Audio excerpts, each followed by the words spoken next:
hablábamos en que el hombre es neoliberal. Es un hecho que en los Estados Unidos el individuo disfruta de una amplia libertad para los negocios privados.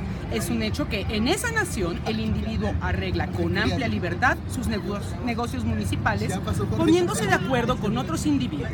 Es un hecho que allá el individuo arregla a su placer los negocios de su estado. Es un hecho que el individuo tiene una influencia incontestable en los negocios generales. Deseo, pues, el triunfo del individuo como en la patria de Washington. Nada de utopías.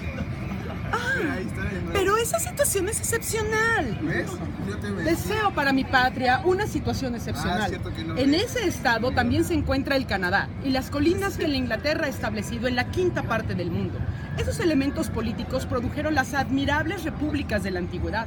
El individuo es el soberano, el municipio es la nación.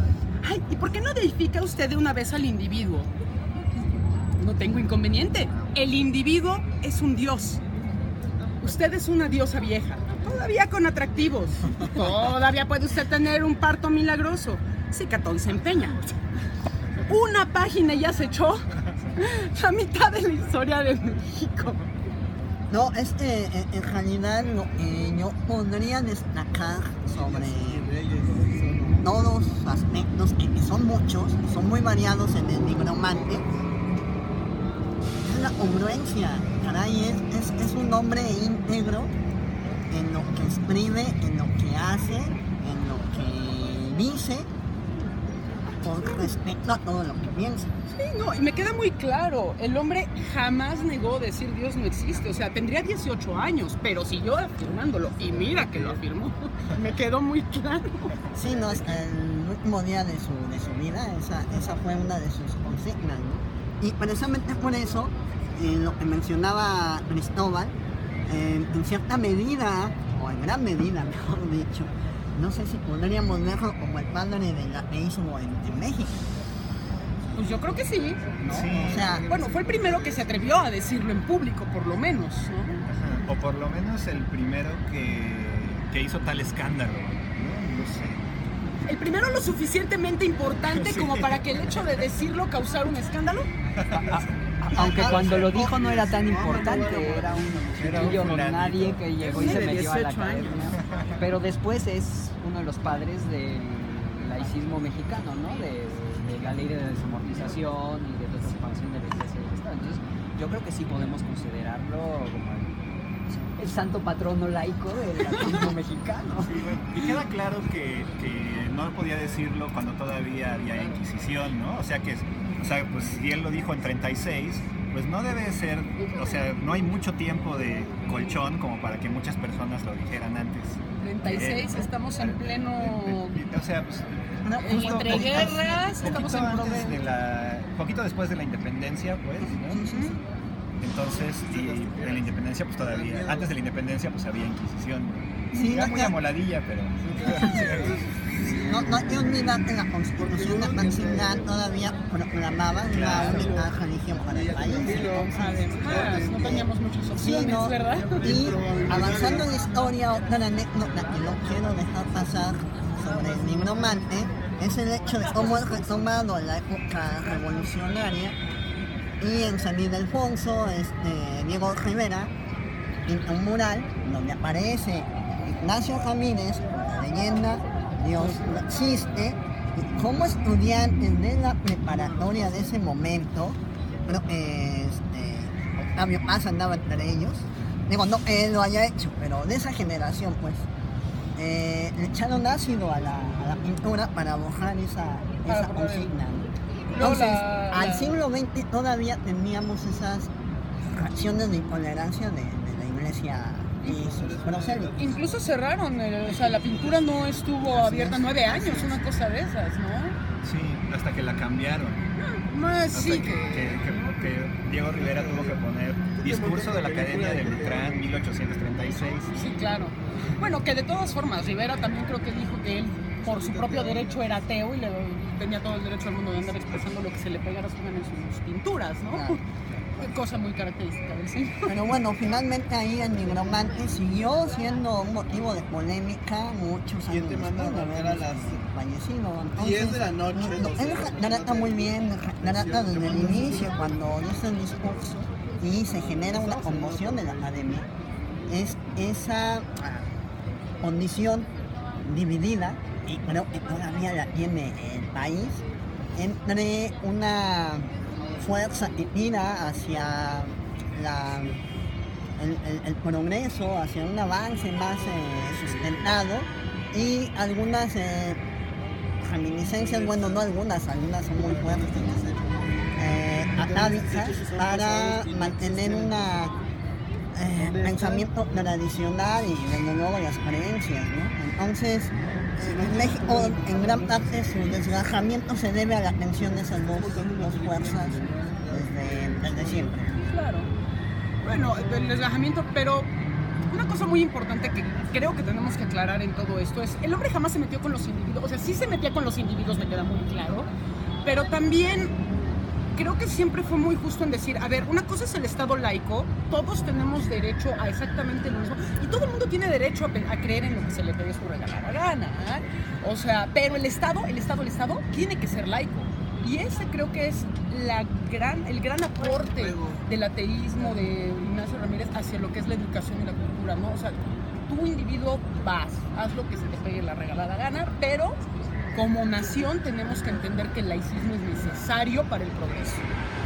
Entonces, lo bueno es que además como le entró a todo, periodismo, literatura, a todo, entonces tenemos mucho material que creo fue gran parte fundadora lo que hemos estado diciendo. Sí. Entonces ya cada individuo decidirá qué quiere hacer con esa información. Claro. Sí, bueno, es como el ala radical de la reforma, ¿no? Justo por eso se agarraba a trancazos con Juárez, ¿no? Que Juárez todo el mundo lo quiere justo por las leyes de reforma, y pues parece que el Negromante sí estuvo ahí metido y estuvo de constitucionalista, pero veía que todavía podía ir más, ¿no?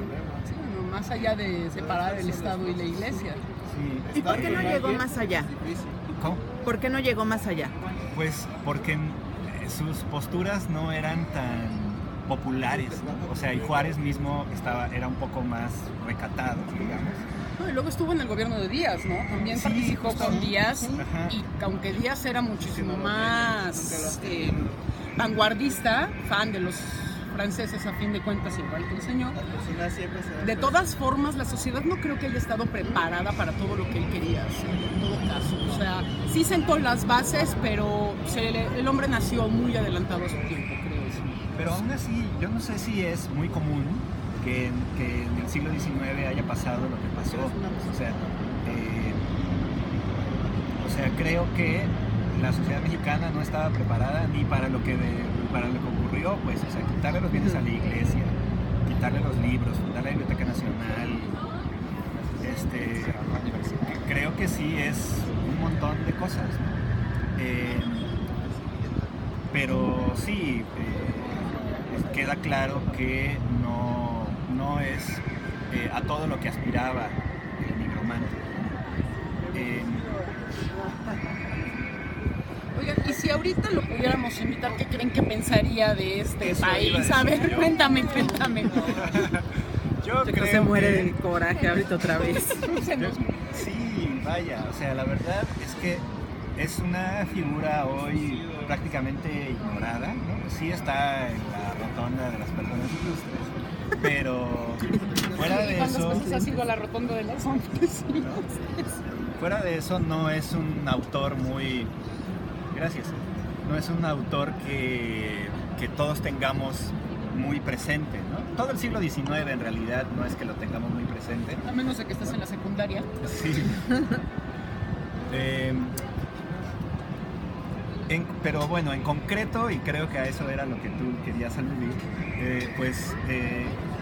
estamos a unos días de las elecciones presidenciales y no se ve una propuesta que esté muy interesada en la defensa del Estado laico. Como viene a cuento, justo menciono que AMLO, por ahí en algún comercial que tiene, dice, pero soy como el nigromante, que dice que el pueblo, que yo me hinco donde se hinca el pueblo, ¿no? Pero más bien es en un contexto de tengo que quedar bien con todos los que están en mi movimiento, porque estoy con librepensadores, pero católicos, pero cristianos, pero de y la todos. Virgencita lo cuida y también se pone el frutero en la cabeza. Entonces, como está al frente de ese movimiento, entonces no puede quedar mal con nadie, ¿no? Entonces por eso hace como el nigromante que se hinca donde el pueblo, ¿no? Pero en realidad es una vacilada, creo, ¿no? Sí, tomar una frase de alguien famoso que te conviene en ese momento sin darle contexto, pues es facilísimo, ¿no? Claro. Y bueno, y es el único que lo menciona, ¿no?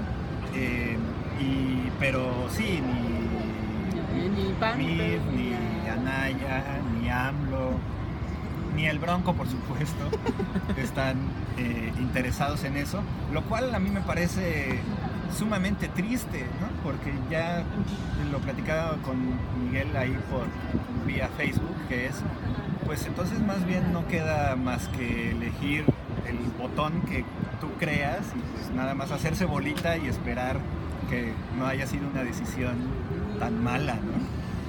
Pero en realidad no hay mucho para dónde hacerse. Pues sí, en resumen sería eso, ¿no? No es mencionado, y cuando es mencionado es con una intención demagógica.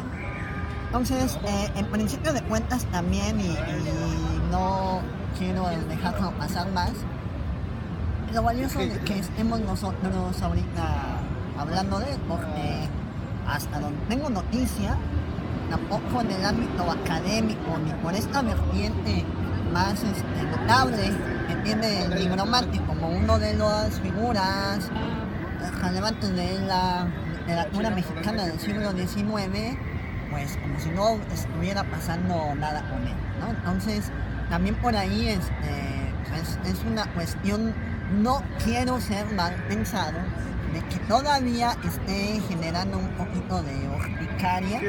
Es decir, ¿qué hacemos con él, no? Digo, finalmente, como lo mencionabas, es un avanzado, y no solo por el lado de la separación necesarísima entre Iglesia y Estado, y haberlo cumplido además con ese proceso de desamortización. Y tocando el tema de los políticos, pasó muchos pesos por sus manos, y él vivió de una manera totalmente austera, sí, normal, como debería de ser, ¿no? Ya que estamos hablando del comparativo de la normatividad de la vida política en México, ¿no? que murió pobre, que Porfirio Díaz tuvo que decir que pagaran el sepelio de parte del Estado porque no había. Bueno, pero es que era lo que decíamos justamente. El hombre fue un avanzado, es uno de esos garbanzos de a libra que se nos apareció. Es importante ahorita, esta plática es importante. Niños, para eso tienen Google, busquen quién es, busquen sus obras, para eso sirve.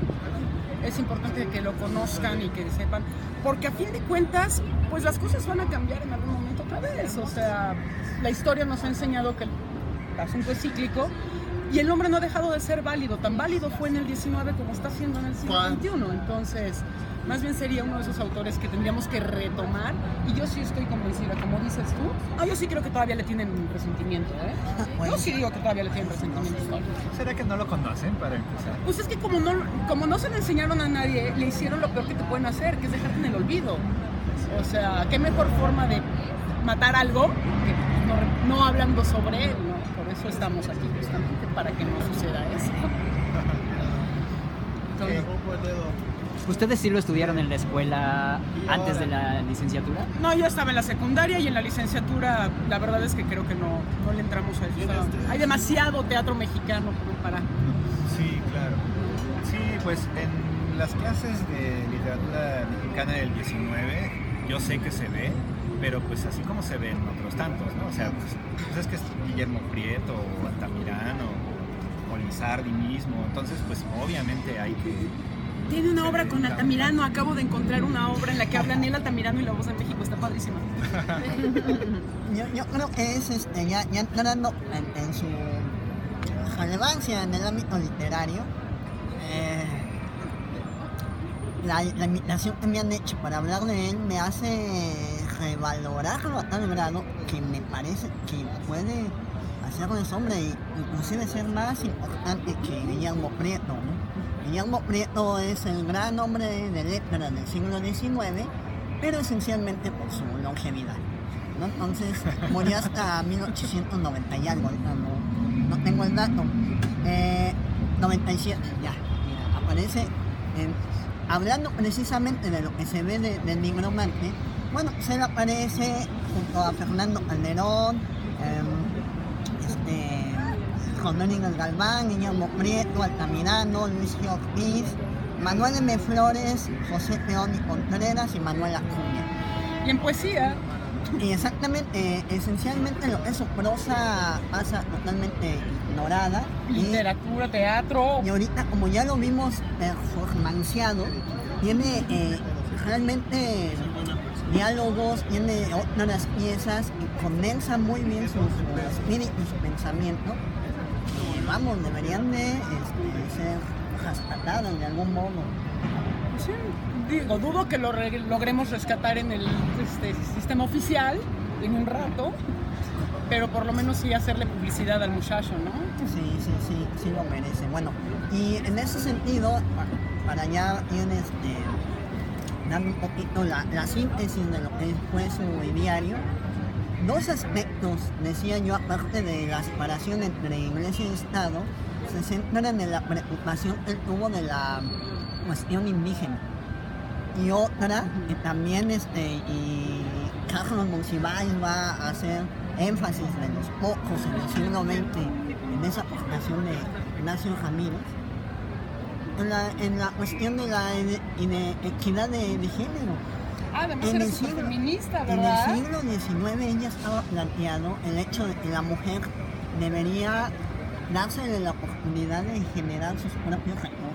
Claro, él fue el que impuso, bueno, no impuso, pero creó los programas de educación para mujeres y para indígenas. Y por la parte educativa nuevamente. Entonces, una cuestión que todavía en el siglo XXI no hemos alcanzado a resolver, ella estaba poniendo el dedo en el renglón. Fabuloso. Sí, uno de los primeros feministas incluso también. ¿Cuándo le dieron el voto a la mujer en México? 57. Sí, no, a mitad del siglo XX. Se adelantó otra vez. Otra vez. No, pues sí, yo concluyo dentro de lo que es, por ejemplo, en el teatro, creo que comparten, el nigromante y el teatro comparten una cosa muy importante. O sea, el asunto tiene que ser laico, tiene que ser secular. Ni el teatro ni la educación pueden tener una religión o una deidad. Bueno, perdón, en el teatro Dionisio, perdón, pero eso es otra cosa, ¿no? ¿Por qué? Porque tanto el teatro como la educación son aquellas cosas que van a educar al pueblo, ¿no? El teatro fue la herramienta de educación por siglos y siglos y siglos. Antes de que la gente supiera leer y escribir, ¿qué hacían? Iban al teatro, ¿no? Igual, entonces yo creo que sí es una cosa muy interesante que Altamirano haya escrito, que el nigromante haya escrito las obras. Es que quiero leer la de Altamirano, ¿no? Y creo que es una enseñanza que nos dejan ambos en paralelo, ¿no? Una cosa es el individuo y otra cosa es lo que debe suceder por el bien de todos, ¿no? Por el bien de la nación. Y el bien de la nación, pues evidentemente es una nación respetuosa, tolerante, equitativa, laica, que le permita a todos desarrollarse. Y pues ojalá esta conversación sirva para que más gente lo conozca.